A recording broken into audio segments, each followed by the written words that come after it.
And I have Jason from BrainLeaf with us here. Can I get a hi from everyone who is here already? Hey, how's it going? I have 25 people and more joining in, but can we get a hi from everyone who is here right now? Hey, Mario.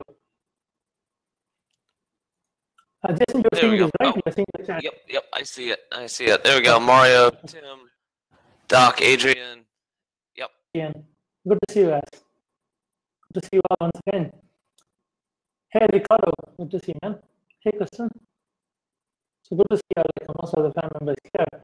So I don't want to keep this dragging. So I'll let Jason to take over, and he's going to show us what exactly the steps he has used. I mean, like, we'll have like a bit of background about what Jason has been doing, and a little bit about Jason as well.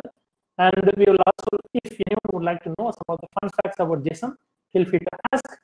But otherwise, if you have any questions regarding the product or about the any questions regarding scaling up your agency business, please hold the questions. We'll have a Q&A session towards the end of this webinar. Otherwise, have fun. I'll step back and I'll ask Jason to take the dais. All right. Thank you so much, Sampath. I appreciate it. And hello, everyone. This is actually my first webinar I've ever done, so I'm very excited to see everybody. I'm going to turn off my video and go ahead and do a screen share now. All right, there we go.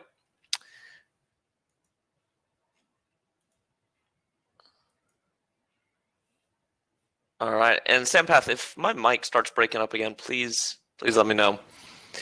All right, so first off, we've got a lot to cover for this. BrainLeaf is a pretty feature-rich system. It does a lot of different things. So I'm going to go through a quick presentation in PowerPoint first to kind of take everybody through it, because we're going to have some features that we're not going to cover in our main conversation. Oh, weird. Okay, hold on. I thought it was sharing. I clicked the share. There it goes. Hold on one sec. Yeah, it just didn't go. All right. Do you see my screen? Cool. Thank you. All right, let's go back to this. Sorry about that, guys. Okay, so yeah, so there's a few features in here we're probably not going to have time to cover. So I'm going to go through this first, and then we'll go into the tool afterwards. So by the way, big thanks to Sampath and SaaS Mantra. I'm super excited to be doing this presentation for everybody, and he's absolutely the person who's made this happen. So thank you so much, Sampath. All right, so real quick, a little bit about me. I've been running an agency now for 17 years. JH Media Group does about $1 million a year in revenue. I started off as a UX designer, creative director. I went into front-end development, project management, and obviously I run the company, so I manage a lot of the finances these days as well. Companies that I own are JH Media Group, Map Dynamics, BrainLeaf, and diagnosticsmarketing.net. A few other things as well, but these are kind of the big ones right now. And I'm going to kind of fly through this stuff because there's a lot to go into in the tool. So how much money did you guys give away last year because you didn't plan a project well, clarify expectations, or get a contract signed? So I'm sure, so I can't actually see your response. Actually, let me see if I can go ahead and just see anybody's responses on that. Put the screen over here so I can see that. All right, I'm just curious for everybody out there, how much money did you give away last year because you didn't do this? Anybody want to pop something in? I see a couple people typing. At over 100K, flying by the seat of my pants, probably a lot. Doc says about 10K. Rochelle says too much. 25K from Max. Yeah, a lot of money. A lot of money. And this was, yep, 10K from Sunshine. Lost the opportunity of a lifetime from Ricardo. Sorry, Ricardo. But I understand. I totally understand, because this happened to me so many times. So many times. We just didn't outline things properly. We didn't say what we were going to do. There were mismanaged client expectations, etc. Or we just didn't get a contract signed. Just dumb. Just dumb that we didn't get a contract signed. And so we built this system to keep all of these things from happening. Now, let's go. So what is BrainLeaf? It's a system to help you scope your projects quickly. One of the reasons those things don't get done, you don't clarify all those things, especially when you're doing web and app development, is because there's so much to say. To be really specific, it takes a long time to write all this stuff out. Sorry to interrupt. Your mic is I think it might be Demio, because your mic was breaking up a little while ago as well. Wow. Sampath, I can do a refresh if you want, and refresh my screen. Yeah. You may try that. Yes, okay. Please. Yes. All right. Yeah, there Mario's saying it's Demio. All right, I'm refreshing, so I'll be back online in just a sec.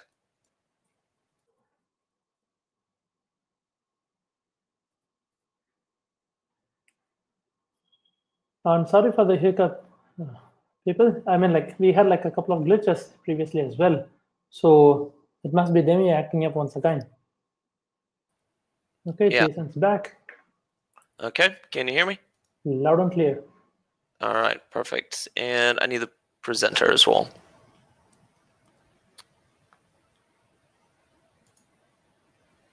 There we go. I'm presenting, and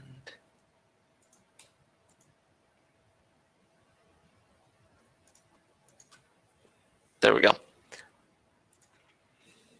All right, everybody see my screen again? Cool, thank you. Okay, so the reason people don't scope their projects a lot of times is because it's really time consuming. And if you're a small business, you don't have time to do that. So the other thing is that a lot of times people don't break things down really into granular pieces, and then they're kind of guessing when they give estimates to clients. So if you personally are doing the guess, and you've done this for 10 years, you pretty well know what's going on. But if you've got a bunch of developers and designers and other people going and doing things in the system, giving you estimates, they forget stuff all the time. And if you don't break it down for them and ask them to give you that information, they're going to forget stuff, and you're going to run into problems. So this system helps you avoid that. A lot of times as well, when you make changes to the scope of work, people don't get client approvals. How many people out there have had the situation happen where you're in a meeting and everybody agrees that you're going to make this change to the scope of work, the client's going to pay for it, it's all good.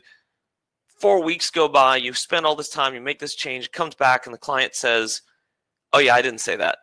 That's not what we said. And you've already spent all this time and money doing all this stuff.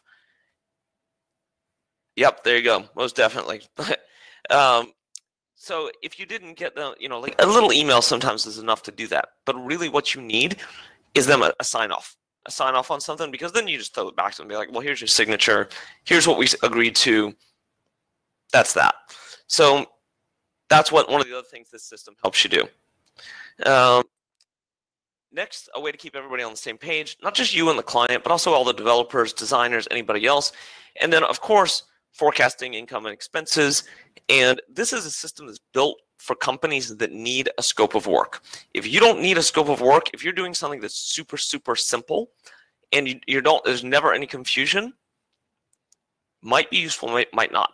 We'll get into it in just a minute. Let's say, I think Sunshine said, in corporate, it was more streamlined, but as an entrepreneur, it's like, pew. Yep, exactly. Okay, so what is BrainLeaf not? This is an important distinction. We're not a project management system. We're not Asana, we're not Wrike, we're not Teamwork, we're not Jira. The way my company uses this, we use BrainLeaf to scope the work and manage scope documentation and get approvals, and to some extent manage money, but we don't do day-to-day management of the project from within the system. It's a scoping tool, not a project management tool. And we don't want to compete in the project management world anyway. There's a ton of great tools out there for this. So we're also not a proposal building tool. We're not Proposify. We're not BidSketch. We do scope of work. It's real specific, and it's something that those companies don't do at all. We're not a contract building tool, but we do have contract aspects within our system. And the last thing that we are not is we're not completely bug-free. Even though we've been building this thing, hold on one second. Let me answer the questions real quick. I don't know what NewC is, Sunshine. I will take a look and see if I can get you an answer afterwards. Proposal building. Yeah, we don't build proposals. We build scopes of work. So I'll get into that in just a second. Contract signing, it may be similar. The contract aspect of BrainLeaf is that it streamlines everything. I'm going to get into that in just a second for you. All right, and then we're not completely bug-free. Even though this tool's been in progress now since about 2011, 2012, because we started building the SaaS aspect in 2011, 2012. We had an internal tool for JH Media Group. We started in 2004, and we just kind of been building onto it. But we're constantly changing it. We're constantly upgrading it, etc. Okay. So fewer than a third of all projects were successfully completed on time and on budget over the past year. You guys probably know all this stuff. It's a mess out there. So following BrainLeaf, by the way, is not just the tool, it's also a process. So following this process and using this tool really helps your projects go smoothly. All right. And then I always say with all my project managers, a well-planned project is a smooth project. If you know what's going on, even if it's an agile project, even if it's complex, even if it's big, if it's well-planned, if you put in the time up front, it's going to go smoothly most of the time. All right. So a few things before we get into the tool. We're going to cover the scope editor, the templating system, the contracts and approval and management reports. Throughout here, there's a few a few features that we're not going to go into when we actually get into the tool. So I'm going to cover some of those quickly in here. Okay, scope editor. The basic foundation of the system is to build a scope of work and put in times and hours into the system, and it gives you a final price. Sounds pretty simple, but when you do it in spreadsheets, it takes a really, really long time sometimes. This system cuts down that time. Let's see. So I'm looking over at what people are posting. How different from these guys? ZenKit. I don't know. I haven't seen ZenKit. The main group, the main thing that we are similar to is planscope.io, but they're actually kind of on hold. I actually know the guy that built that tool. I'll take a look at ZenKit and tell you about that system as well in just a bit. Okay, so our system allows you to bill by project fee, by person fee, by task fee, or by flat rate, and then see how much you're going to make off of that and work back and forth with the client on it. Project navigation is pretty simple. This is like you can move up and down within the system. You can also move things around within your scope of work. WYSIWYG editor, everybody knows what that is. Jason, I'm afraid your mic is acting up. I'm like Demi is acting up for you once again. Is it okay. Just... Okay, cool. Do y'all want me to refresh again? Everybody having that problem? I guess so, yeah. Okay, cool. I'm refreshing again. So meanwhile, while Jason is going to refresh, this is not a project management tool, and this is not like a proposal signing tool. This is more like a tool that fills the white space, which is more like scoping. Like Jason said initially, where there's like a white space where the project is not well organized, you'll be losing money. And that is some space that we, when I say we, like most of us, we don't even notice. And that is what we are going to cover in this webinar. When we plan the project really well, along with the client, then we can actually make more profits out of each project. So Jason's back. Yep, I'm back. All right, there we go. Yes, Nick, it is built to essentially eliminate scope creep. So within my company, we have pretty much eliminated scope creep. That was the number one thing that was just crushing us. And it had to do with the whole thing I was saying about approvals and clarifying what you're doing with the client. So here, I'm just going to fly through the rest of these slides, and I'm just going to get into the tool. So let's see. Let me go back up to. We go to here, contracts. So one of the other problems that I always have, and the reason we built this piece of the tool is that contracts, it's not a hard thing to do. It just takes time. You got to make sure it's done, and it always takes somebody an hour or two to go through, open up the contract, change things around, do all the stuff, send it to the client, etc. So we built a little tool that you just say how many milestones you want. You put in your net terms, you put in, like if you're using retainage or something like that, it just fills the contract out for you. So it just streamlines the contracts system. And then, of course, reporting, when we're selling a project, sometimes we want to adjust our hourly fee, our rates. We want to adjust our task rates or person rates, or just if we're doing flat fee, see how much money we're making on these different things. Vendana, yeah, you can put your own contracts in, and we load a whole bunch of them in for you. So you'll have access to all of our contracts, or you can post your own stuff and customize it. So here, we want to see how much money we're making. So before I send the contract out, I always play around with the numbers a little bit, and then and check that before I'm sending it out. This also gives me a negotiation place. This is a huge thing that people kind of guess on all the time. So if you don't actually break everything down, you don't actually know how much money is allotted to every different piece and every different person and all of that, it's really hard to know how much money you're making on a per project basis in development.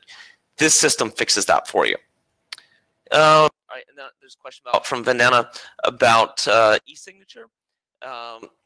Kind of is the answer. It's not as fancy as something like DocuSign or HelloSign, but it's pretty good. I'll get into that in a minute. All right, so what can I help you with? Accurately scope the stuff. I think we've been through all this stuff. I'm trying to go quick so I can answer everybody's questions as we go through. The number one thing is making sure your projects are profitable. That's really what it comes down to. And that was the problem that so many people have, and what we fixed. We've actually done a great job of fixing that. All right, a few things to remember. My number one thing that I want to bring up to everybody, even though we've been working on this thing for a long time, it's still got bugs. It's still got problems. I'm a developer, and I'm a user in the system. I'm probably the number one user in the system.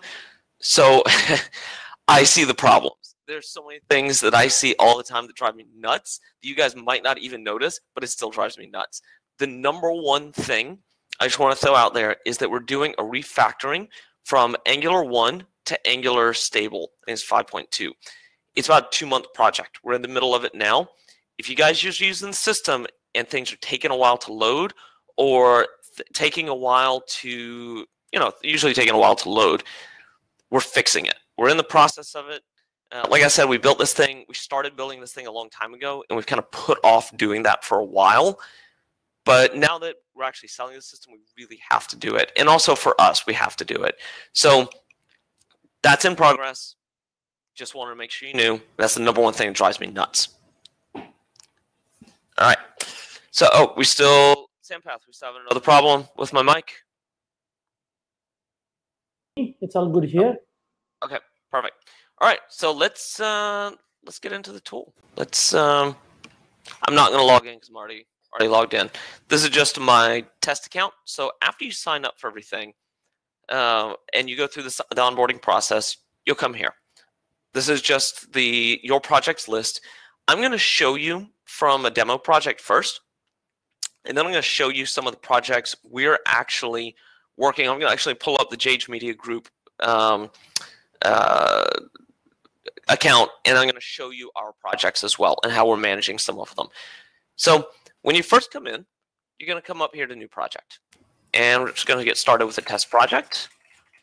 And let's actually say test website. So this, by the way, I see that we've got somebody here as an attorney. Vandana is an attorney. We actually have attorneys using the system.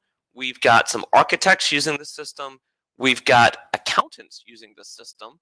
And we actually got a request from a large group of attorneys. No, it's not really large. It's like 200, 250 person group that wanted a kind of custom version of this system just for them. We're kind of considering that right now, but it is well put together for things like attorneys, anybody that's doing service work. And Udana, to Prakash, okay, yeah, sorry, I thought somebody was asking me to refresh my screen. Okay, here we go. So starting a new project. So I'm going to add project title, tags, just going to say test, and this is a test website project. And I have a test client, but I'm just going to add a new one. We're going to do this SaaS mantra. And then down here we can see we can actually upload our own image, or we can just say this is going to be test.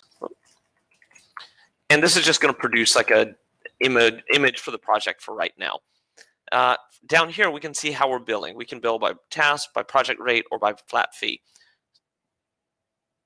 So I'm looking at Ken's question real quick. Is this helpful for someone hiring a developer to create a SaaS web app, or only for development teams? Yes. Before you answer, Demio issue is back. Oh, my mic's problem. Okay, doing a real quick refresh. Yeah. Sorry about this, guys. Fam, this is really embarrassing. Sorry about that. I'll take up this issue with Demio after the webinar. I mean, we had this similar issue once back in like 2 months back, and then we managed to fix it. It seems like it's back. Okay, Jason must be back. All right, here we go. There we go. And then let me answer Ken's question real quick. Where did my... Oh, clicked on the wrong button. There we go. Ken has a question about, is it good just for dev teams, or is it good for SaaS web app? Is absolutely good for a SaaS web app. It's built for a development team. Because it was really built for a company like JH Media Group, but you can definitely use it for a SaaS web app. What I would recommend for that, we have a few people that are actually doing that now. What I would recommend is using this system as the entrepreneur who's building that app to figure out price and getting quotes and all of that. Once you get into building it, then use something like Jira or Asana to actually build it and manage the ongoing build. And I can talk about the best practices for doing that as well after we get done going through the tool.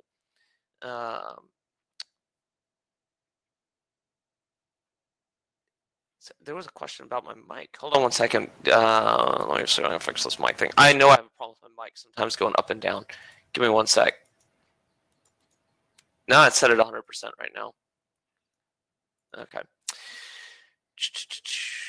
Let me go back through some of these quick questions real quick. SaaS web apps help for someone hiring. So auto adjust. Are you stuck billing? All right. There was a question from Mario. Are you stuck with billing by task or project? Sometimes there's a combo of both. There are ways to combo of both, but right now, if you one project, you bill it in one way. So you could do multiple projects and bill multiple projects for one client in different ways, but each project is billed at in that one particular method. I'll get to it in just a minute. All right, let's keep going. So here we go. We got the project starting. We can bill by task, bill by project rate, bill by flat fee. So you got to put a project rate in of $120 per hour. This is also something we had a hard time with. We built a little feature in to fix this. I'm sure you guys know when you've got a client, let's say you're billing them at $120 an hour, and then you got another client, you're billing them at $130 per hour. The last thing you want is to accidentally bill one at the other person's rate. So per client, you can set a default set of task rates or person rates or project rates.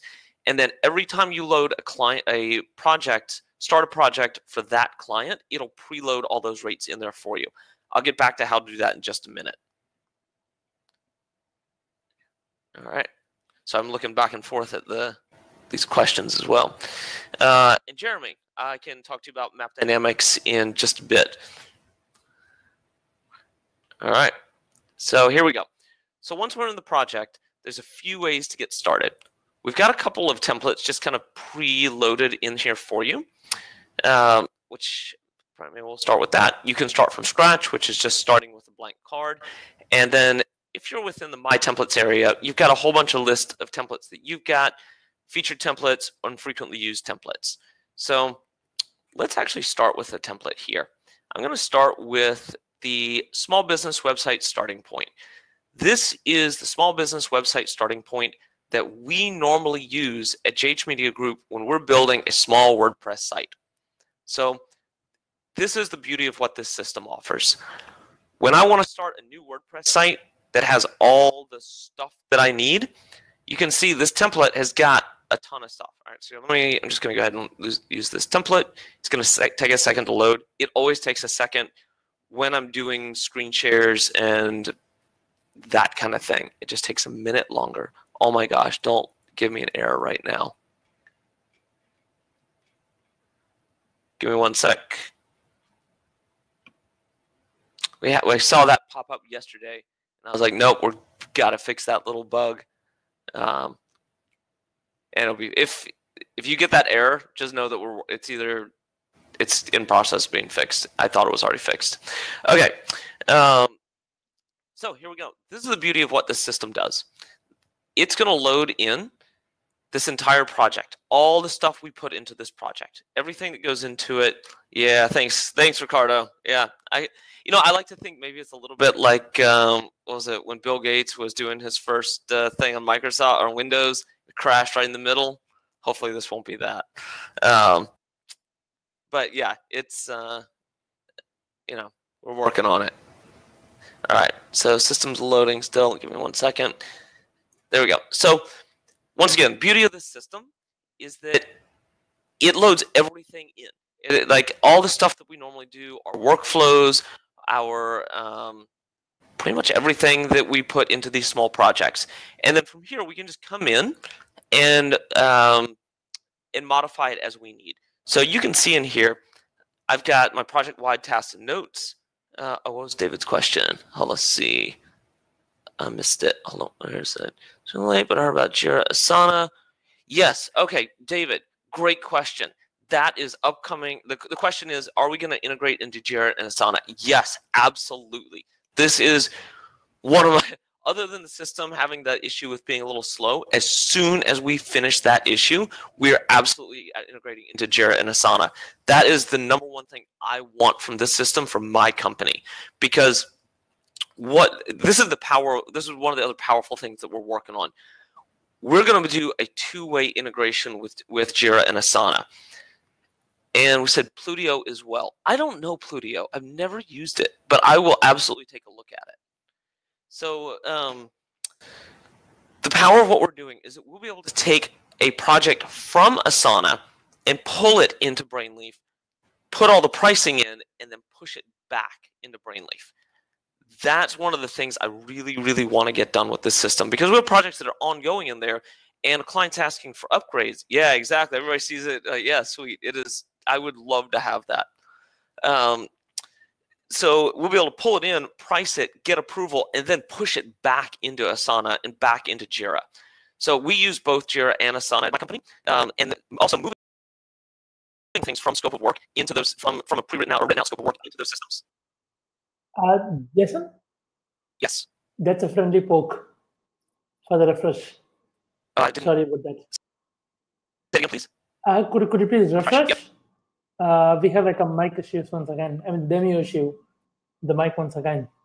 Perfect. 1 sec. Refreshing. Yeah, and yeah, Prasad, I just happened to notice that the volume is like up and low. And no, I don't use a mixer. At least Demio doesn't allow me to use a mixer in between. I wish I could use one so that I can adjust the volume. Okay, so far we take it that you guys love the product, like what you have seen so far. And we have Jason back. Can you hear me? Check, check. Hello? Yeah, okay, cool. There we go. All right. So, yeah, so once the system is, once you have a, come on thing. Oh, come on. So I'm having a Demio problem. Oh, I clicked on something. I didn't see it. Give me 1 sec. It's loading.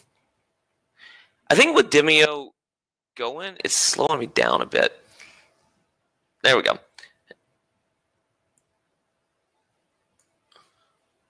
Yeah, something is. I think it's when Demio is running, I'm getting just a little slowness pushing it back and forth because it's not. Something is up. Okay. Anyway, let's keep going.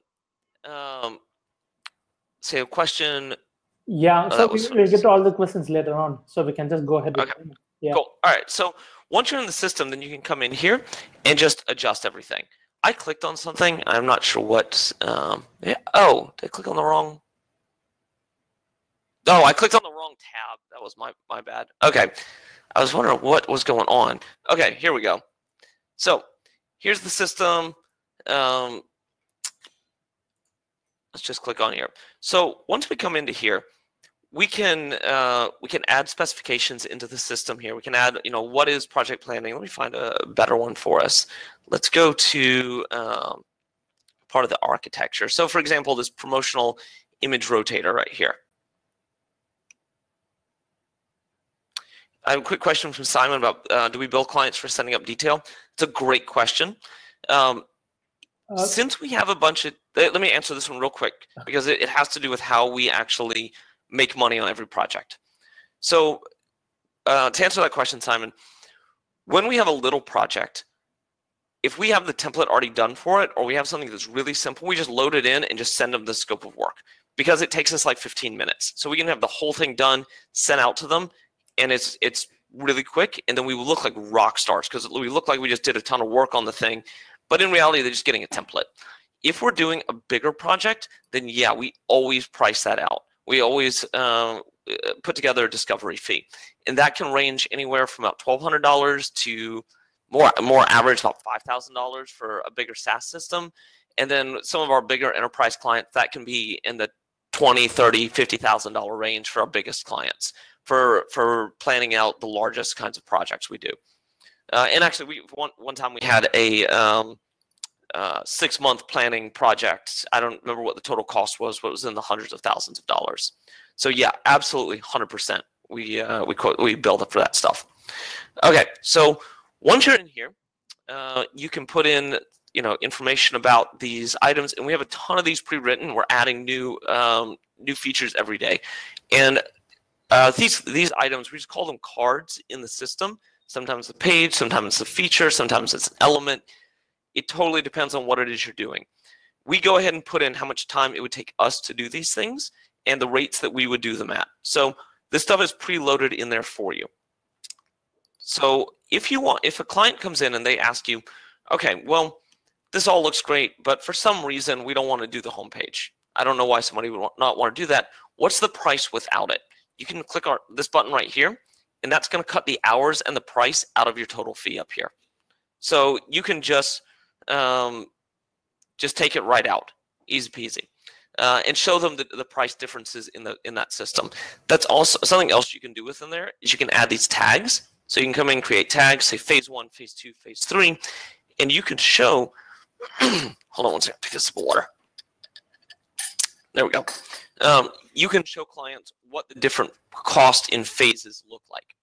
That's really helpful if you're doing those bigger projects. Let's see. I want to look at the questions real quick. Erwin, different pricing for different subtasks. Roll this up. Yes. So I'm going to get into how we do pricing in there in just a second. So anyway, you can come in here, and I'm going to show you how to add a new card real quick. It's pretty simple. Just going to go ahead and click Add. One sec. Create a new card. Oh, man, I know exactly what happened there. Give me one sec. It's because I'm using an old account to do this demo, and I didn't test doing this before I did it. Y'all won't run into this issue. It's an old account issue. Anyway, so when you create a new card, it would just create one of these, and you start from there. When you're adding tasks, just come in here, choose a task, choose the person who's going to be doing that thing, add in the hours, click Add, and there you go. So we can see we've got somebody doing design composition. It's Debbie Designer. And we can see we can charge this either by their task rate or the person rate.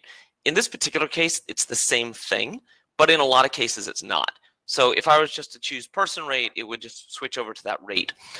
We can increase the number of hours. We don't have to choose a person, though. You could actually just have the person, or you could just have the task. Either which way works just fine. So some other things within here. There's a commenting system. So if you've got some comments you want to share with your team, ask questions, you can do that. If you want to change what the type is, you can come in here and change it there. Let's see what else. And then, of course, you can add additional templates into the system. Close down my comments here. And all we would do to do that is come in here. I'm going to pull this up in my account, which is a more current account, in just a second. Show you how to add those pages, because it looks like my pages list isn't showing up here. So anyway, all you would have to do is drag and drop in the pages. So let's say you wanted to add, like, if you deleted the services page, you want to add it back in, drag and drop it in, and it's filled out for you. Everything's done. Also, if you have files, let's say wireframes, pre-built wireframes, you want to add in there, those will save in your templates. So all your pricing, so all your people, everything. All right, let's keep moving. So I'm going to answer some of these billing questions real quick.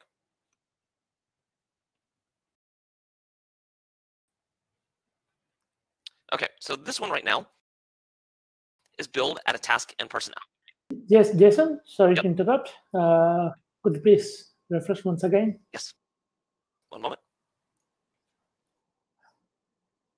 Okay, this is kind of slowing up the things, but I'm sorry about that once again. So meanwhile, if you have any questions, please write them down and we will answer one after the other after the session. We can try that out, Ricardo. I mean, like, we haven't had this issue for like past few webinars, so we thought it would be fine.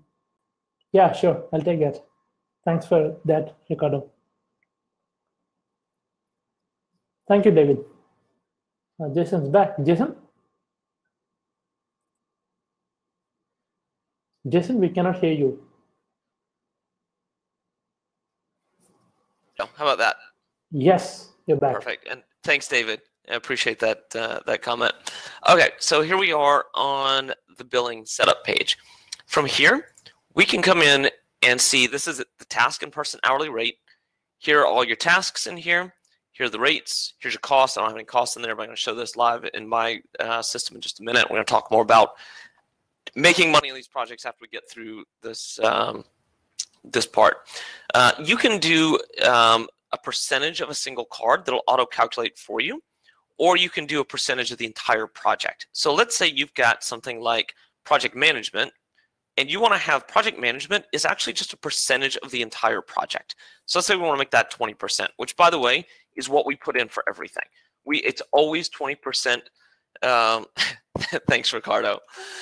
It's always 20% for our company or more when we're calculating project management.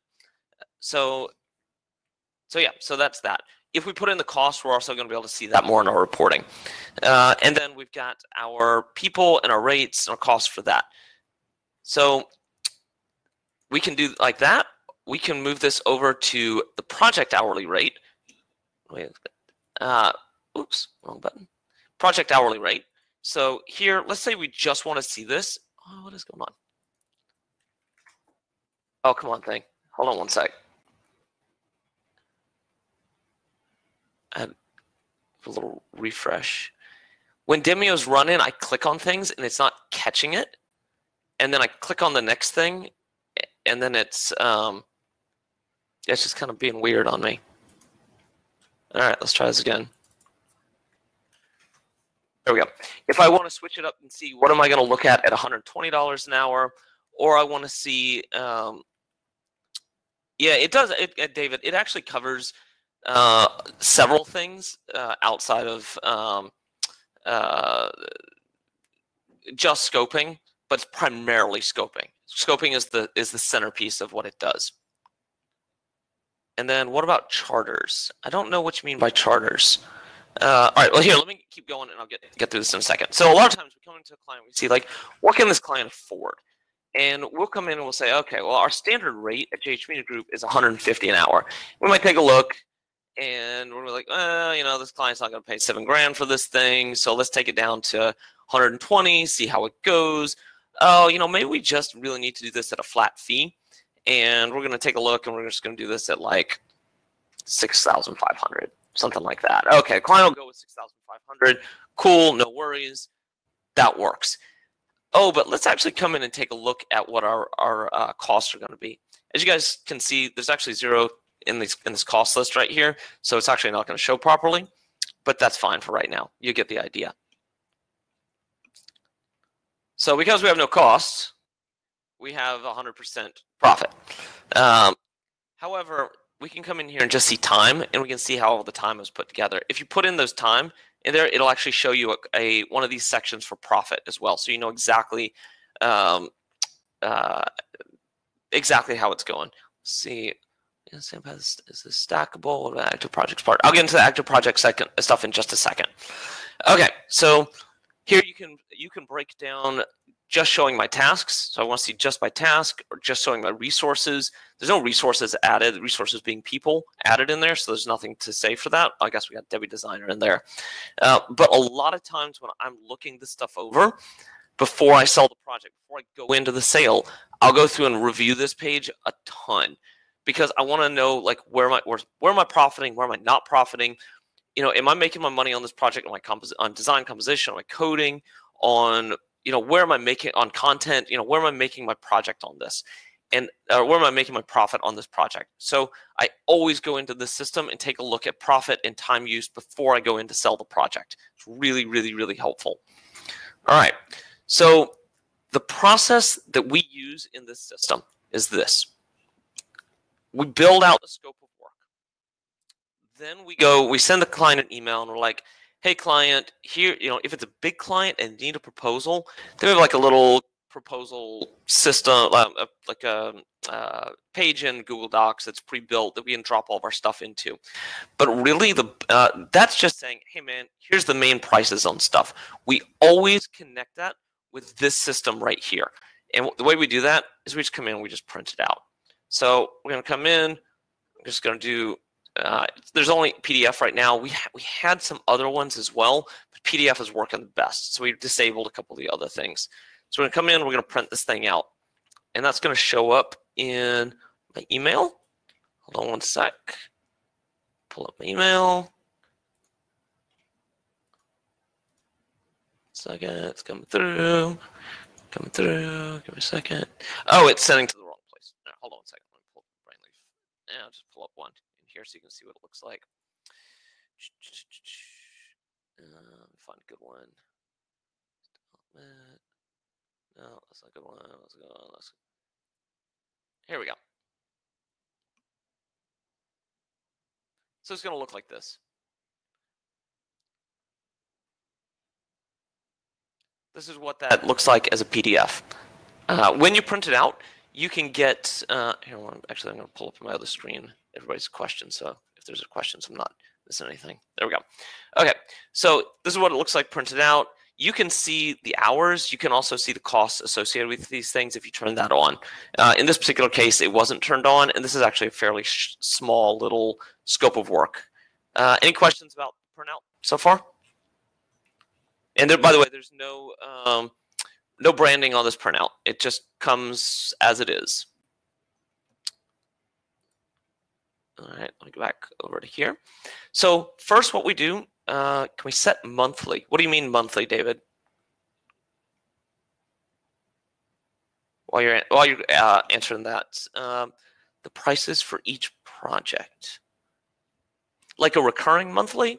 It's done manually one at a time. Oh, recurring fees, yeah, you can just say, like, these are the fees that's going to be, that are going to be in there per month, and just state what they're going to be in those cards. There's no way right now to do a recurring thing that sends out each month, but it's something I'm really, really looking into, because we do a lot of digital marketing stuff, and we do a lot of recurring recurring payments. So yeah, it's something we're definitely looking into. Okay, so Jason, could you please yes. refresh it once again? We have the mic issue. Okay. Distortion. Hold on. Yeah. Refreshing again. So meanwhile, I would like to know what every one of you think about the deal. You managed to pick it. What do you think? Do you think we need to have it like a stackable? Like in your opinion? Yeah, record. If you want to order more than one, I think you have to do like multiple purchases. Can you hear me? Yes. Back? Cool. All right, here we go. So the way we do it, we send out an email that says, hey, here's your scope of work. Sometimes here's your proposal. But a lot of times these days, we don't even do the proposal. We just do the scope of work. If it's a big company and a big like presentation, we have to present in front of like a board, yeah, then we'll do a proposal. But really, this is all we use, I'd say 92 or 93% of the time. Just send out the scope, done. You want it, cool, we'll do it. And really, at the end of the day, having that like something really big, having a big scope of work that's really well thought out makes you look like such a rock star. So what does that one say? Big company, SOW first, then proposal. There you go, David. Yep, exactly. So anyway, here we go. So first we do that. We'll also turn on the sharing right here. So we can just turn on sharing, and the client, when the client looks at this link right here, it's going to give them this. I'm just going to pull up. Well, I'm going to show this while I talk about that. While I wait for that to load. So it's going to give them this exact same thing, just minus all the editing tools. So they'll be able to look through it. But a lot of times, what I do is I send out that PDF first, make sure they look good, everybody's happy with everything. I make whatever changes they want. Then I send them kind of the tool where they can look the sharing link. It kind of depends on the client. If they're really knowledgeable, I send them the sharing link first. But a lot of people like to see that PDF. Let's see.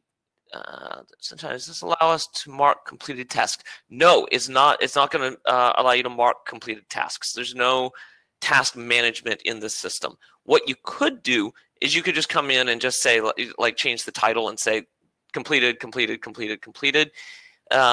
It's something we're looking at in the future, but it's going to be like third quarter before we get to that, more than likely, because we have to build that Asana and Jira integration first, and that's going to be a bigger process.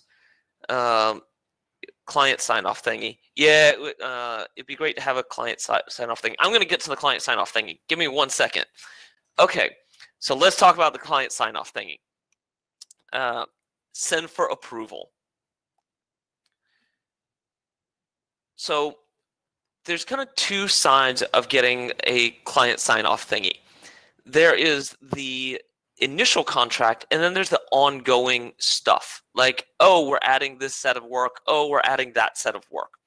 So what we can do here is I'm going to come in here and say this is Jason Long and Jason at jhmediagroup.com.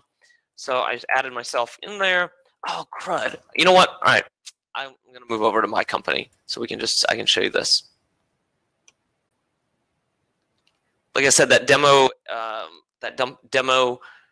account was really old, and we changed contracts, and I realized I didn't load them into that one. Didn't get it loaded into like everybody else did. So here's my company. We're going to go through this a little bit more in just a minute, and I'm just going to pull up this guy right here, this little test project. Can I tailor this to, for example, a bot building agency? Maybe. I don't know. It depends on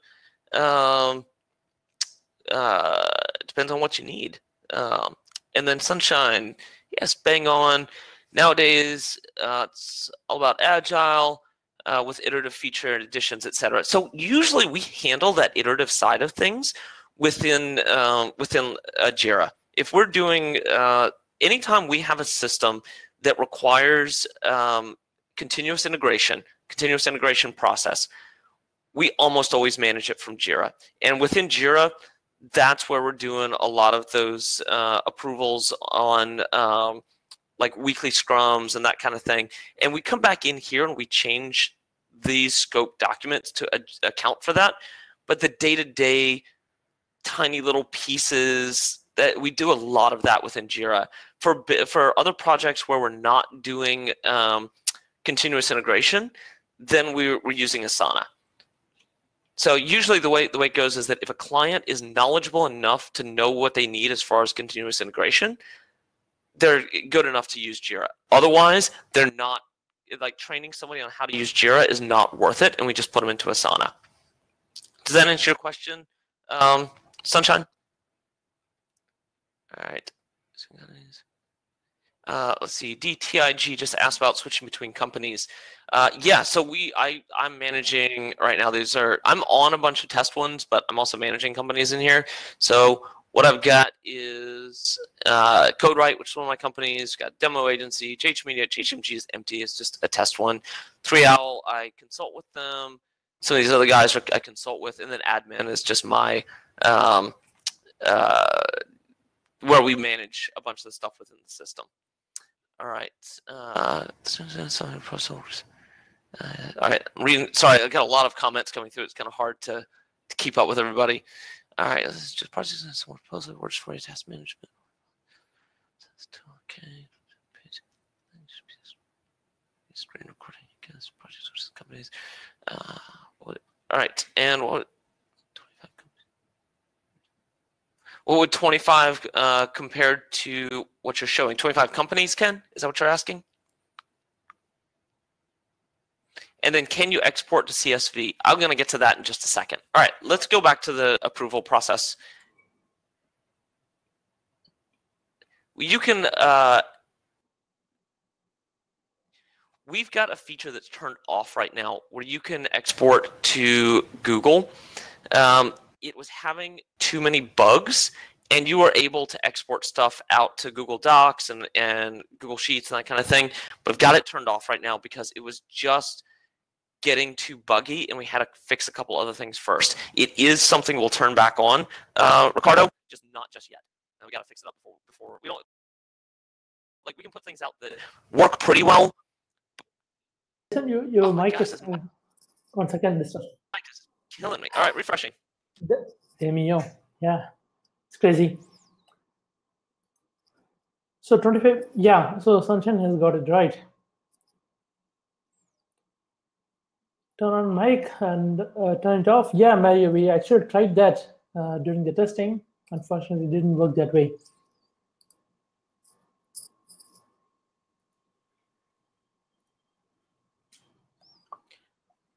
There we go. Okay, we did actually try multiple mics. On my side, we tried my camera mic and my headset mic. It's not the mic. It's actually something up with the program. So yeah, so we switched back and forth. It didn't make a difference.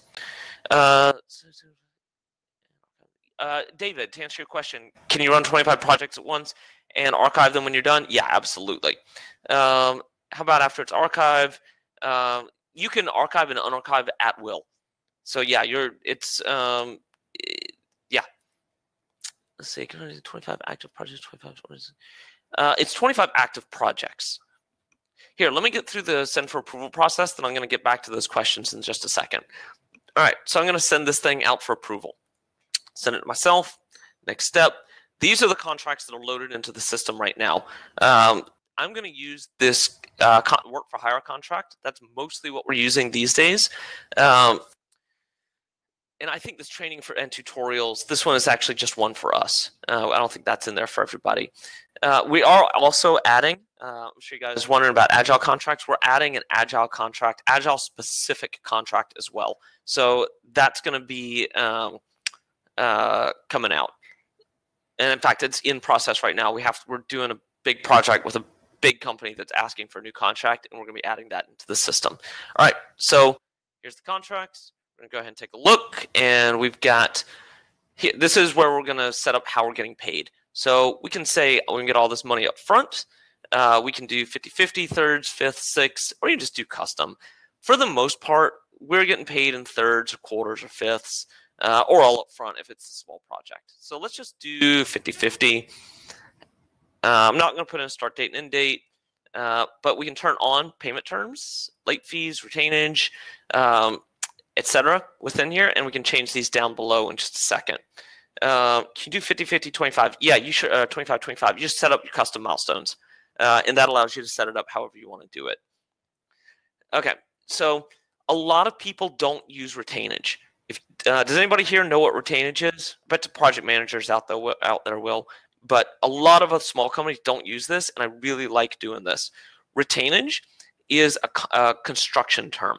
What it means is you're going to retain a small amount of the of each payment, and you're going to get paid that amount at the end.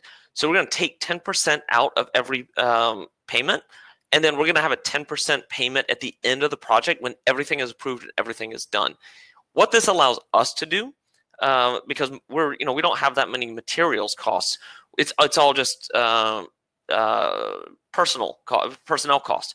So what allows us to do is better front load these contracts. So it makes the client feel really good about it. But really, what it means is you can put that at like 5% or even 2%, and then you can say, "Oh yeah, we're not getting paid until all of it until the end," and the client feels really good about that. And you can do what Nick was asking, do 50% up front, 25, and then a retainage fee. Client feels great about it. You get all your money up front, makes everybody happy. So let's see, it's important sometimes, but not everybody uses it. Yeah, exactly. All right, so we're gonna come in here. You're gonna name your milestones. In this case, I'm just gonna say milestone 1 for the sake of time. List out what it is. Description, CRI. And then if you want your estimated start dates, end dates turned off and on, this is going to automatically put this in here for you. If you change this number, it's going to show you that it doesn't match up here. So I'm going to make it this like 1 penny, and then you can see it doesn't match. You have to make a match. You have to make your milestones total match your project total before you can move forward. So there we go. Now it matches. And I'm only seeing 3 templates. Yeah, all right. So Dan, I'm going to answer that question about the templates. We screwed up. We broke our templates. We're having to manually fix them right now. We're adding a whole bunch of them. They'll be in the BrainLeaf templates area shortly. We broke it, I don't know, last week sometime. And to add everything, it would have to be like a huge SQL query to do it. Programmatically, so we're just doing it manually, and it would take so much testing, and we could potentially screw up a bunch of stuff. So we're just doing it manually, but we're going to add a whole bunch of stuff. Kristen's actually working on it today. What do you mean post-project completion? Project reviews. Where does see post-project completion? I don't even know where I saw that. Oh well, I'm going to keep moving, and I'll answer that question a bit. Oh, I see. It's David to Sunshine, not David to me. All right. So you can add additional milestones right here. You can set your payment terms. I personally almost always do it payment upon receipt. So when they get this, they got to pay us. By the way, all of this is preloaded from the contracts into these things. You can change them in the contracts area, but it's going to load all this text in here. You can also change it right here if you want on the fly, but whether it be a mobile app development template. Yes, there is a mobile app development. I have a gigantic web app and mobile app template that we're working on. It's huge. I'm going to get into that in a minute, though. It's going to be a little bit before we get that done, but we are working on it. Here's retainage, estimated date received, and then you can see I just put in this one here. I didn't put much else in, so it's just going to load this stuff. In my next step, here you can see the contract and all of the variables that got added in yellow. So we got the client's address, name, client name, etc. Here's where it dropped in the milestone stuff. If you don't want this stuff in your contract, by the way, you just take that variable out of your contract and it won't load this stuff. It's only going to load what you want it to load in. So you can come here, review the whole contract. Looks good. We're going to move on. There we go. We can add a message to the client. This is just going out to the client in their email. And I'm going to go ahead and just click view the approval link. So here we go. View the approval. So this is what the client is going to see. And all they're going to get is an email that says, oh, yep, I got it. Thank you. Jason? I'm going to refresh real quick.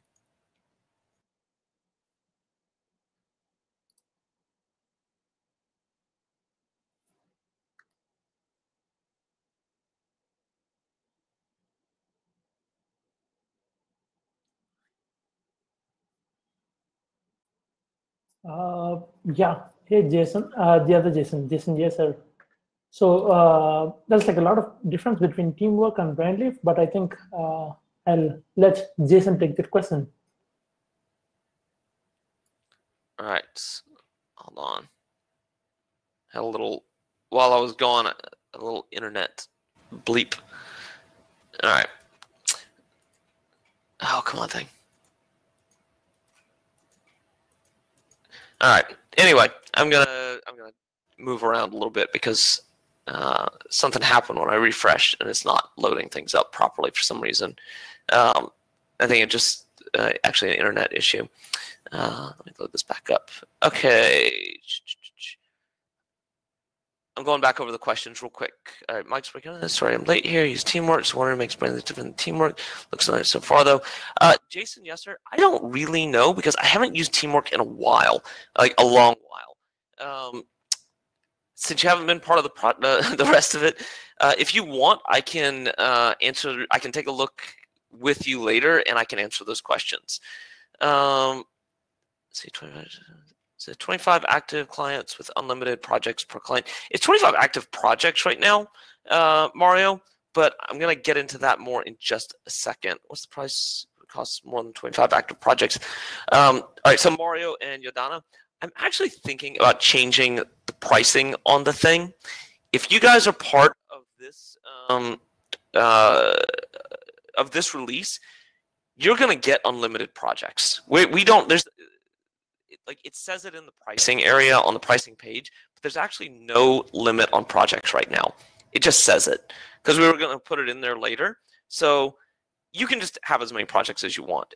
The real thing is going to be the memory, the amount of storage space you're using. So if you start loading up a whole bunch of PSD files into the system, then you might have a problem. Then it's going to be like, nah, you got like 1 gig of data. But the odds of you using up, like as long as you're not loading in big files, it shouldn't be any kind of problem. It's going to take you a while to get up to that much data. So yeah, you just get as many as you want.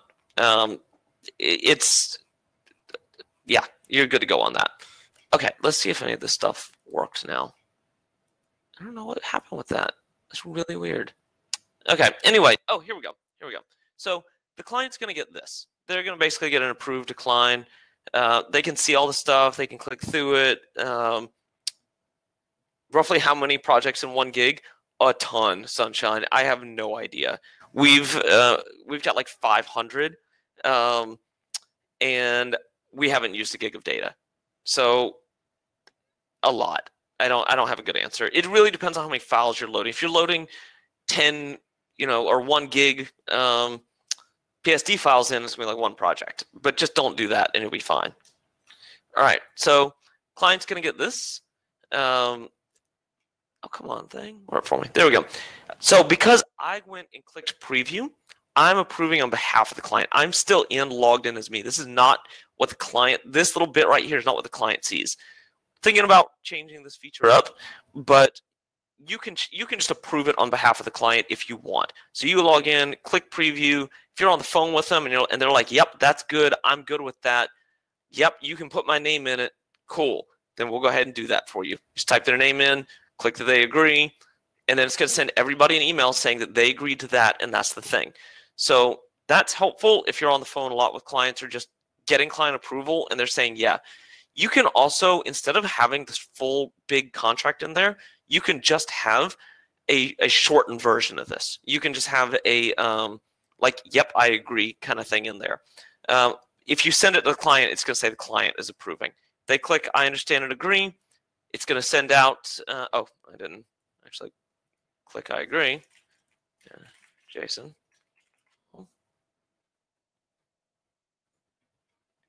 No. Anyway, it's going to send it out to everybody. I just don't want to wait for it to load up again. So that's the send for approval. You can also come in here and go to this approvals page. Important question is, would you be? I don't know, Dan. I actually have not looked at the GDPR stuff yet. I don't even know what's in it. I know that a number of people have asked other questions about it. If we have to make large changes to the system, Dan, probably not. We're not going to be ready by May 24th. We've already got multiple features in process right now. We can't move things around on some of those features in order to get GDPR compliant that fast.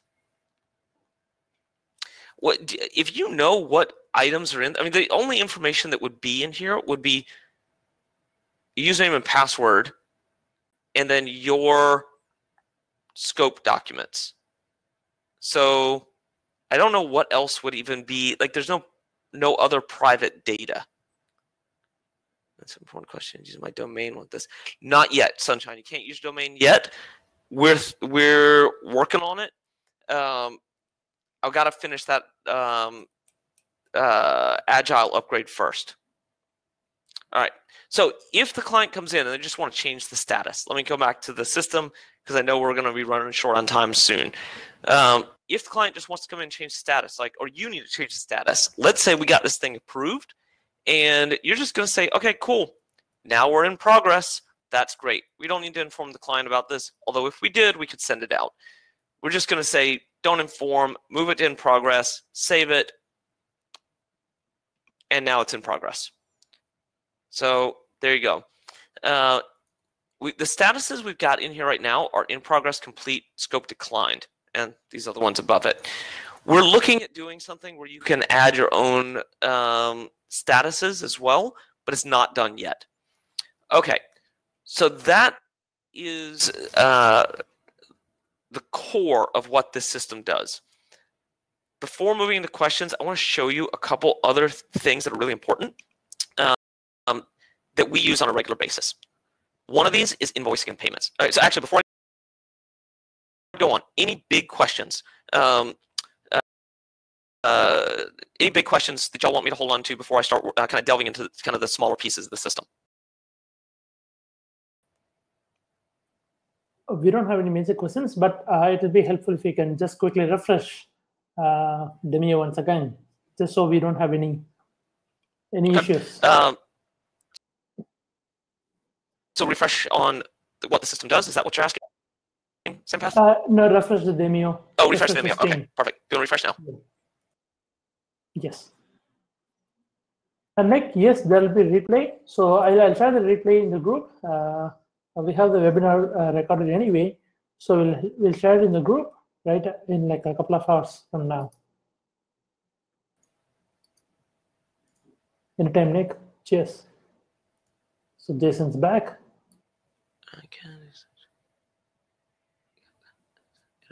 All right. Okay. All right. Cool. All right. So I want to show you guys something that we're releasing soon that will help you a lot. So here in invoicing and payments, this system, this area here allows you to put in what invoices are coming in. This is not an invoicing system at this time, but what this allows you to do is figure out, forecast your income. There's a big problem for digital agencies, figuring out how much money do I have going out, how much money do I have coming in, because as you know, it's a very up and down kind of business. You might have a big payment from a big customer coming in this month, but maybe at the end of last month, let's say it's going to come in on the 5th, but you owe all these people on, say, the 30th or the 31st or whatever it is, or the 1st. So you have this up and down problem in revenue with digital agencies. So we built this feature in, not 100%, but it's coming out really soon. You can put in what invoices you got for this project. So let's say invoice 1, invoice 2, invoice 3. What's the status of this invoice? Then you can also put in who's working on this project. So I'm going to say Jason Long is a resource in here, and what is the status of his payment, notes, invoice amount, how much money am I going to owe him, and how many times am I going to owe him money for this project? So, and I can add multiple resources to this thing. When I do that, what it's going to allow you to do is export out into a spreadsheet. And I've got all the pre-built spreadsheets, and I'm working on pre-built Google Data Studio reports for you as well. So this will push everything out into this system where you can see all the different projects, how they're doing, how much money you're making, where everything's coming in, who's in process, what are your milestones, how much do you owe people, et cetera, et cetera, et cetera. Who's the project manager, all of this stuff.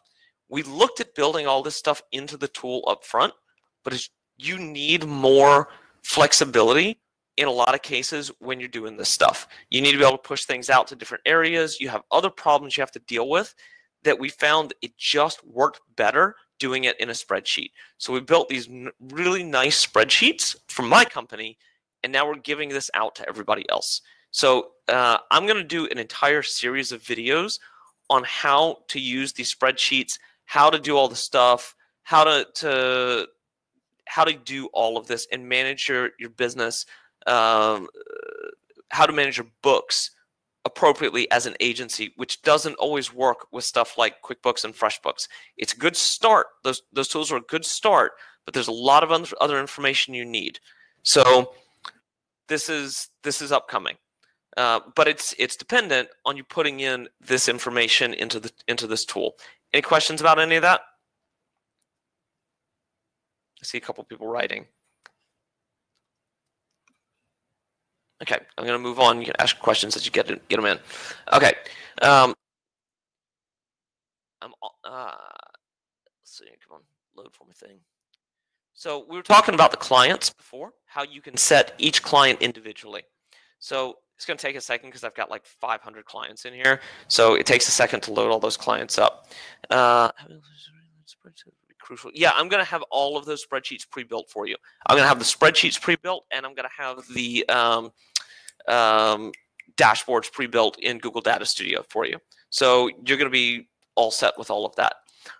Okay, so here we can see ABC company is we got a $120 per hour.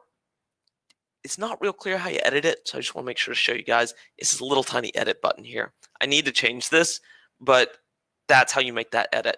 So it's right down here, bill method. Like I said, it's not perfect, and I want to make sure to show you guys how to make that change in things. One other thing, and this is one of my biggest things that's not super clear, and I want to make sure to tell everybody about this. You've got your company-wide settings. That means the stuff you set up when you first set up your company. Like your hourly rate, your task rate, your people, etc. Sometimes you've got people that you're paying one rate to for one client and another rate to for another client, or you're billing one client at one rate, and the different clients are set up in different ways. So the way this system works, when you create a new client, it loads all of your company-wide data into that client. If you go back up to your top-level account settings and you change stuff, it won't change it per client yet. We're building a tool that's going to push everything out to each client as well. Like if you make a top-level change, it's going to say, do you want to change all your clients to have this as well? But it's not done yet. It's actually a little bit more complicated than it sounds to do that. So if you make top-level changes, you got to go back and change your clients. So that's a really important distinction. And the reason, like I said, the reason for that is that you don't want to a lot of times. So that's that. The next piece I want to cover is the team. So the way the system is set up, you've got account admins. Almost everybody on my team is an account admin. These are all my in-house people right here. So account admins can pretty much see everything in the system. They can see all the pricing, they can see all the projects, they can see everything. But then I've also got a list of clients, client admins, team members, contractors, etc. This system, you can come in and set up a client admin for just that client. So if I just want to have somebody that comes in and they just administer that client, it's like a project manager just sees that one client and that client's projects, I can add a client admin and they can just see that one thing. Or I can add them to multiple things. They can just see everything having to do with that project. Or I can add just team members. So if I want to come in here and add just team members, then it's going to enable me to add a team member or a contractor.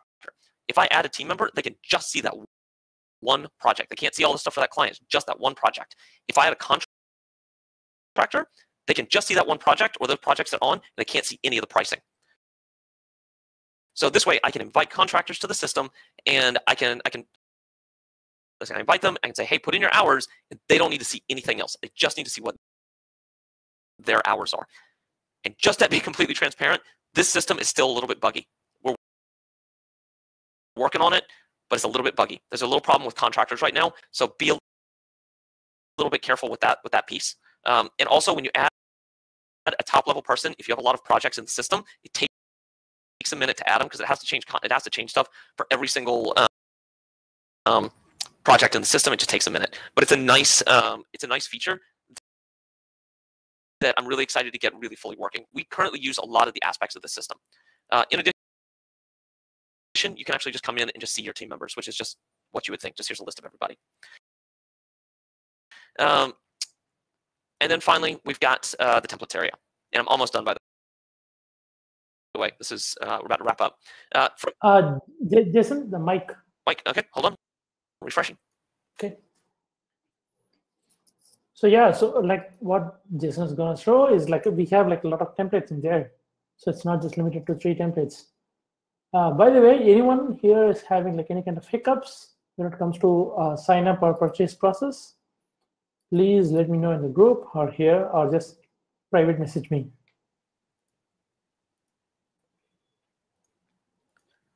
Okay, here we go. And I'm back. Questions. All right, cool. All right, so in here, this is a list. These are all the templates that we've got that we use regularly for JH Media Group. You can come into BrainLeaf templates, which we're updating right now, and you can see, because I'm an admin, I have this active and featured template thing. So switch, y'all won't see that, but you can come in here and get a list, get all these templates and add them to your My Templates list. So that's how you do that. And then when you open up a new scope document, you'll just have that template listed for you.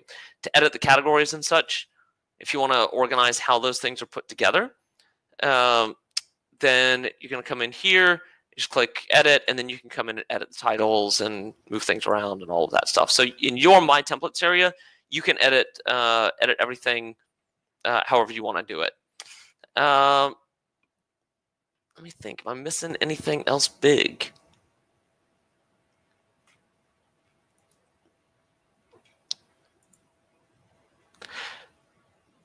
I think that's most of it. I think that's, if you export a project and you want to import it, you import it from right here. And if you want to see your archive projects, it's these buttons up here, archived and open. And then finally, you can get to all of the pages without having to go through that main scope page, which sometimes takes a little minute to load, by clicking this little down arrow here. So you can go straight into all the other pieces. That's pretty much the system. What's the roadmap? That's a great question. So upcoming, right now, we've got a couple of bugs we're fixing right off the bat. As we've been adding some templates recently, I'm sorry, when we screwed up the templates, we realized we had to fix that. There's a bug there. So we're fixing that thing. That's like today. Actually, they're just working on it right now. The next one is going to be the Angular stable update. That's going to take like 2 months. We're probably going to have little things going as well during that time, but that's our next main thing. So Angular stable, and it's going to increase speed tremendously. And then the next one's going to be Asana Jira integrations. That's going to be our next major upgrade. One of the other little things that will probably get added somewhere in there is a milestones page, so that you can see like what your major milestones are that were added. It's going to be the same page from the contracts list. You're just going to be a contract sent for approval section where you can see all the contract milestones. You're just going to be able to edit it outside of the send for approval process. So it's kind of an issue within the system right now because you can't see how to, you can't preset how you want to set up those milestones. But that's going to probably be, it's a small feature, and we're probably going to add that in soon. Let's see what else. Oh yeah, so Asana, Jira integration, Zapier integration. Some of the other integrations we want to do is our QuickBooks and FreshBooks. so that when you create the project and send it for approval, it'll automatically go in and create all your invoices for you and send the one that needs to get sent out. Let's see what else was in there. Those are major things upcoming.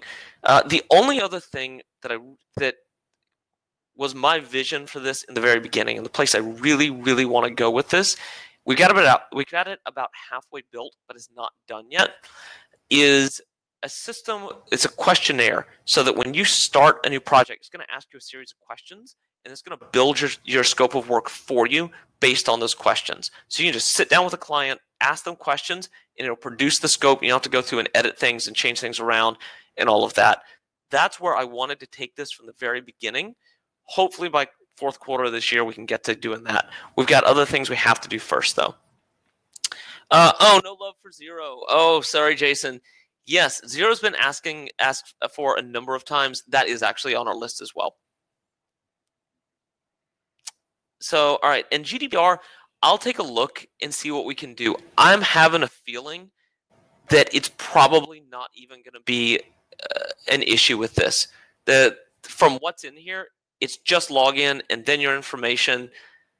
If there's an issue of having to prune stuff afterwards and like remove data, that's no problem. We can absolutely accommodate that. But for the most part, unless you're gonna, if you get rid of your account after a certain amount of time, it's gonna be going from there. The only processing of clients' data,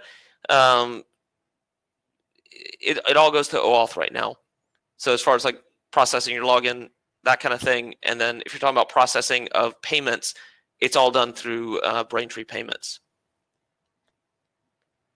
Yeah, there's the only identifying information is if you put identifying information for your clients in there.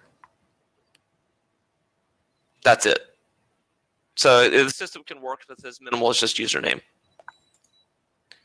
So yeah, I'll double check the GDPR stuff though, and get back to you on it.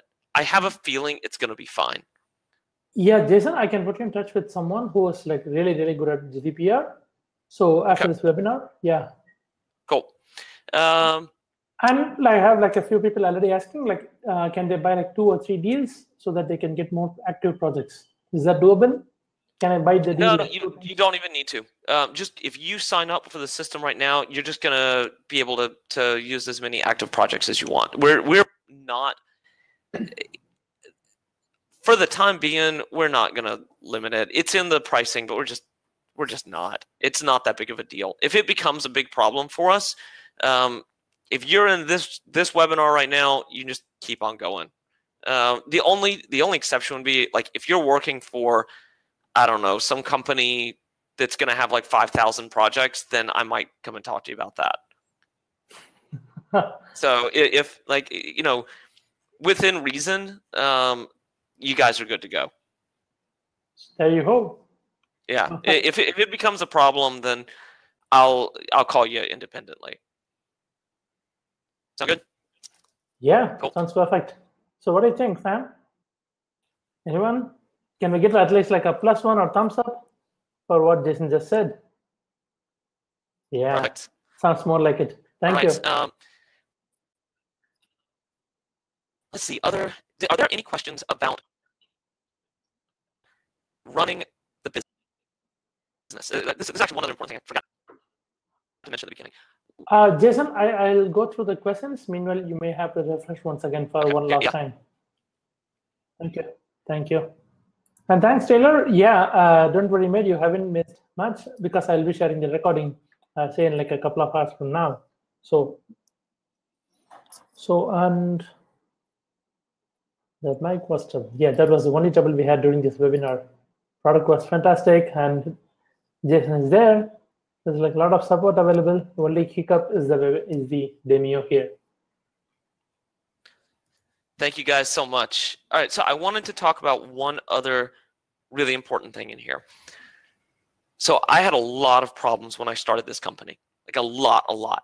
And running an agency is really freaking hard sometimes. There's a lot of stuff to know, and there's no one that ever teaches you how to do this stuff. So we built this tool not just for us to be able to manage these scope documents and take care of all the stuff that you guys saw us doing, but I built this tool so that I could give this thing to people and they would not run into the years and years of pain that I endured running this company. Like really, really, I got burnt out on running this thing so many times over the years. Not BrainLeaf, JH Media Group, because I didn't understand what I was doing and how to do it properly. And there's so many processes, I'm sure you guys know, that go in to running an effective agency. This is just one little piece of that whole thing. However, I'm working right now on putting together a book I'm going to send out to everybody as soon as I'm done. That is the comprehensive guide to, it's not done, there's errors in here. Comprehensive guide to scoping projects. And this book is going to walk you through step by step how to estimate projects, how to, what your actual process should be. So I've got this entire flow chart that actually walks the entire process of the entire system. So you're going to have thousands of projects. All right, so yeah, so this goes through the entire process, how to do things, what to do, where people screw this stuff up, all sorts of things. So I'm working on that for you guys. And it's, like I said, this is totally free. It's just because I want to give back to the community and show people how not to screw this stuff up. I can't tell you how many times people call me and they're like, I built a project for $30,000 and it cost me $45,000. It happens all the time, and it's just a matter of knowing a few specific things. One of those really, really important things that people mess up. Oh, no volume right now. Oh, can you hear me? Check. Yep. Okay, cool. One of the major things people screw up is scoping their projects. So anyway, I'm putting all of this stuff together for you guys. As soon as I'm done with this book, I'm going to send it out to everybody. I'm probably going to crowd edit it as well because there's a lot done, but it's not done. So I might just send it out as a manuscript to everybody for comments as well if you guys are interested. And then the last thing is I'm going to go ahead and promote my private Facebook group for BrainLeaf. We've got a bunch of agency owners in BrainLeaf Engage. So please go ahead, sign up for BrainLeaf Engage. I'm going to go ahead and put the link right here. Agency owners, there's a few guys in there. I've already got people wanting to join. There's a few guys in there that are really, really knowledgeable. There's one guy, there's a buddy of mine who's in there. He was one of the developers for PHP. Another one of my friends is in there. He's one of the business partners, been running agencies now for 20 years. He's fantastic. So I highly recommend getting in there, asking your questions. This system is to help you run your companies. It's not just scope your projects. We're here to help you run your company, make more money, make sure everything is moving smoothly, and not suffer the stuff that I went through when I was getting this business going. So please ask questions. Please ask me questions, ask the people in there questions. Tell me what you want in BrainLeaf. Tell me what you want added. We're going to go and we're going to add this stuff as fast as we can. Clearly, it does a lot of stuff already, but we know that there's a lot of room for improvement. So tell me what you want. Tell me how you want it done, and we're going to get it done. So that's it. That's my presentation. I'm going to go and read some of these questions real quick. And I'm going to go ahead and turn on my mic as well. Not my mic. Video, and I'm going to stop sharing. Okay, can we use this for more than one company? That's a question. Yeah, absolutely. When you, let's see, yeah, you should be able to use it for more than one company. And can we get the only thing is there is branding on the emails that go out, in that you can put your logo at the top of the email that gets sent out to people. So if you put your logo on there, if you don't have like a umbrella company or something, and you put your logo on there, then it's going to send that email to that client with that logo on it. So you're going to, depends how you're doing it, but yeah, maybe. Hold on, I'm reading down these questions. Can we get an invoice for the purchase? If you, yeah, we can get you an invoice for the purchase. It should shoot me an email. We'll take care of it. You can just send it to Jason at brainleaf.com, and I'll get you an invoice. Does be sent out via your own email or different emails? Vandana, I don't quite understand your question. Do you mean does it get sent out from the BrainLeaf URL? And if that's the question, then yeah, it does. We're looking at a way to do things differently, but right now and for the time being, it's just going to be sent out from brainleaf.com. Let's see, Dan, probably did not get an invoice receipt for the purchase. Dan, here, anybody who needs an invoice or receipt for the purchase, send me an email at jason@brainleaf.com and I'll get it taken care of for you. Let's see, can we send it from a custom email, Vandana? Not yet. When you send it for approval, there's actually some security features on there that make sure that whoever you sent it to is actually the person that's opening that email and clicking, yeah, I approve. Because of that, right now we have to send it from our system. There's a number of these little hidden things in the system that you wouldn't know unless I told you, but that's one of them. So it's not on our current roadmap, but if we get a lot of requests for it, we can do it. Yeah, you can absolutely, as Ken pointed out, you can absolutely print it out and send it via DocFire, HelloSign, or whatever. And then you can just mark it as approved.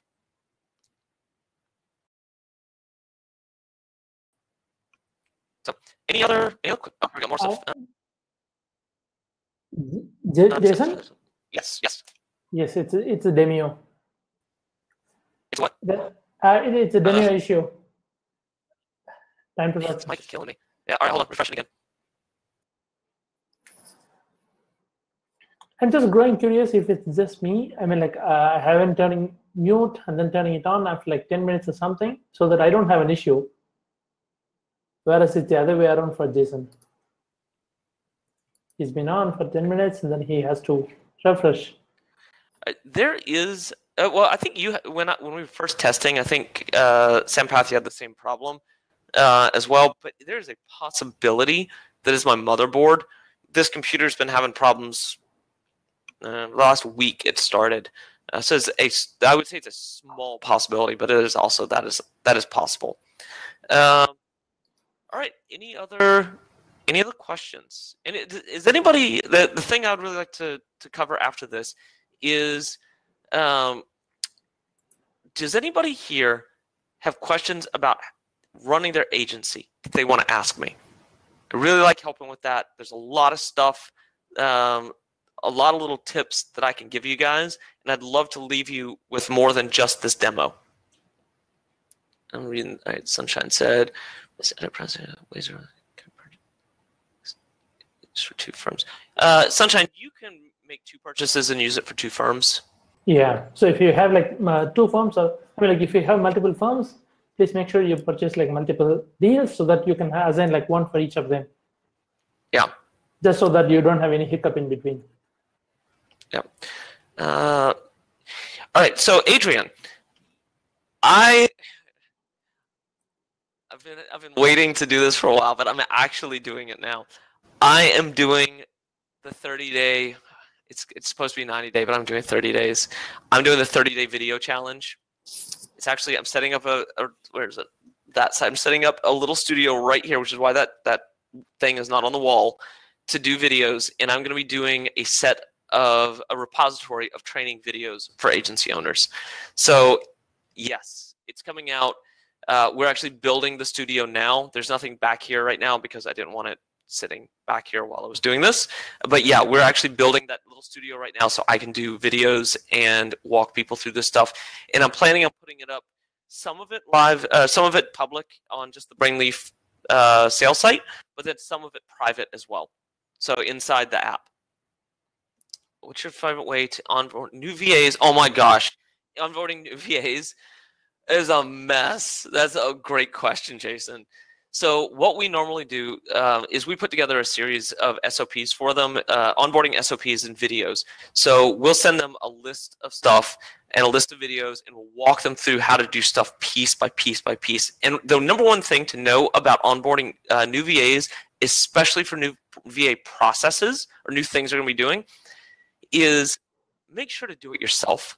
Do it yourself once and see how much time it actually takes you. Because we had problems a while back where I was like, why are our VAs charging us this much money? This is ridiculous. This is not that hard of a thing to do. And then I was like, okay, well, before I blame anybody for anything, I need to go and do it myself. And I went and I did it myself, and I was like, yeah, I can't actually do this any faster. And so what we found is that just me doing it, or one of our project managers doing it, and then doing the video and walking them through it piece by piece is the best way to onboard those guys. And then hold them accountable. So if we know piece by piece it's going to take us 10 minutes to do a certain thing, paying them piecemeal for things is a great way to work with VAs. All right. How do you keep your VAs? Leave after they're being paid. Let's see. How do we keep our VAs? They like working with us. I don't know. We've never had problems losing VAs. In fact, we have people coming back and asking to work with us. Let me see. I think our VAs, we try to make them a part of the team. So we invite them to meetings. We give them more than just kind of BS responsibilities. We ask them for their advice on things. We check in with them regularly. We have a pretty close, tight-knit team here. And when we bring a new person on, even if it's a VA, we work with them.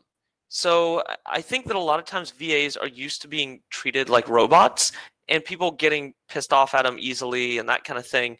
And we don't really do that. We treat them really well. If somebody's not working, we fire them quickly too, and they're not invited back. So if you don't hesitate to fire people and treat them really nicely, then they keep on working for you. And oh, you know, something else is really important about VAs.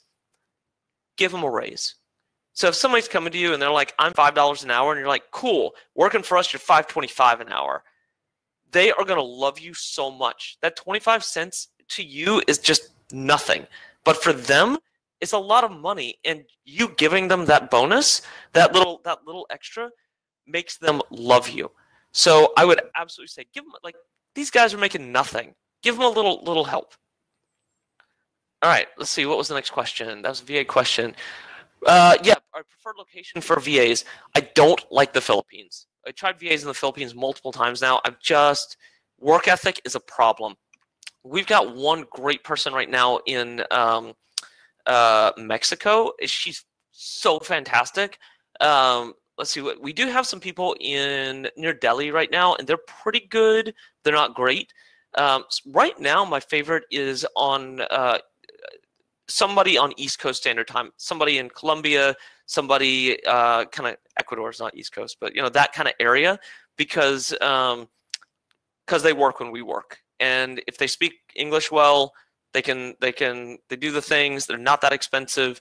Our girl in Mexico is charging us like $5 an hour right now, and the people in India are charging us $3 an hour. But I would gladly pay $5 an hour if they're gonna do a good job. Yeah, no problem, Ken. I see. What was the next question? VAs, other team members. Next week, blah, blah, blah. Tips, sign up, lifetime deal. For that lifetime deal, Sampath will send you out that link. Any other questions about running your agency? Any problems you guys are having? Anything you want to know? Any place where you're failing that I can help you right now? All right. What types of things do you automate with your clients once they're onboarded? Oh man. So we have a whole bunch of stuff, a whole bunch of templates built in BrainLeaf. Yes. Jason, sorry to interrupt. Yep. Time to refresh. Oh, time to refresh. How about yeah, sure. Please refresh once and then. So guys, how about this? How about we have like a full-on webinar just focusing on your customers and how to build your agency and how to hire your VA, everything with Jason, like a full-on webinar just focusing on that. How about that? That sounds good. Do you mind if I answer Jason Yasser's question real quick, Sampath? Of course. So, and then we can have like a full-on webinar just for the agency owners, say probably before the deal ends. Perfect. That sounds great. So Jason, to answer your question, we automate, we have a ton of stuff in BrainLeaf, so we can just add new things really easily. And those include, in a lot of cases, our SOPs. So it has what we're going to be doing for them. In addition to that, we have a ton of templates that we built and big templates we built in Asana. So once somebody starts with us, we can just load that template in and just get to work on stuff. There's tons of different ways that we automate stuff across the board. That's like automation is a huge part of just running an agency. I'll cover a lot more of how we do that in that full-on webinar. I could talk for an hour alone about automating that stuff.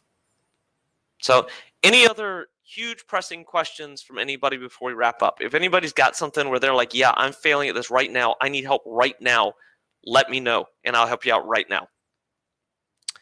Do you run Asana with BrainLeaf? Yeah, we absolutely do. So once somebody's approved something, if the project does not require continuous integration, then we move them over to Asana. If it's like a kind of a lower level client, somebody we're doing like a marketing project for, we run it through Asana. If it's a SaaS development system, it's enterprise level development. If it's big and requires continuous integration or continuous integration processes, then we run it through Jira. So thank you for candor and spares. Questions? Yeah, no problem, Adrian. No problem at all. Yeah, this system, we've been working on it for years. Building a platform like this, just to be honest, totally transparent with everybody, is way more work than I thought it was going to be. I thought this was going to be a really easy thing to do because I do this all the time, and it's actually really hard to build this system. Some of the loading things, some of the speed stuff, man, it is taking way more time than I thought. So yeah, still needs work, but we're doing it every day. So if there's nothing else, I think we're good to go. We're right on time for finishing up. Any things to add promo code? No, you don't need a promo code. You just do it from the link that Sampath is going to send you. When you get to the credit card entry page, there'll only be one option to purchase, and it'll be the lifetime deal. Okay, so I think it's time to wrap up. Yep. So we work on the GDPR later on, after the webinar, and then yep. We will also plan on organizing another webinar just for the agency owners. Perfect. And this 30-day video challenge, a few of them have already asked whether do we have access to the 30-day video challenge. I'm going to put them up on YouTube. So it'll be under the BrainLeaf YouTube page. I'm going to do my best to get all these done. Some of it is going to be for my agency as well. So it's just going to be like, this is how we use Slack within the agency. Some of it's going to be way bigger, more complex things. Like this is how we're writing SOPs. This is how we're managing developers. I want to do like a 30-minute one on how we manage outsourced resources. So that's probably going to be like my biggest, longest one. It may be longer than 30 minutes. And yeah, that's it. Thank you guys so much. This is the first webinar I've done. You guys have been awesome. I really appreciate it. I really appreciate your interest in the system. And if there's anything I can do for you guys upcoming, just let me know. For sure. Thank you so much, Jason. Thanks for doing this. And thank you everyone for being here. And meet you soon in the next webinar. Cheers. All right. Thanks, guys. See ya.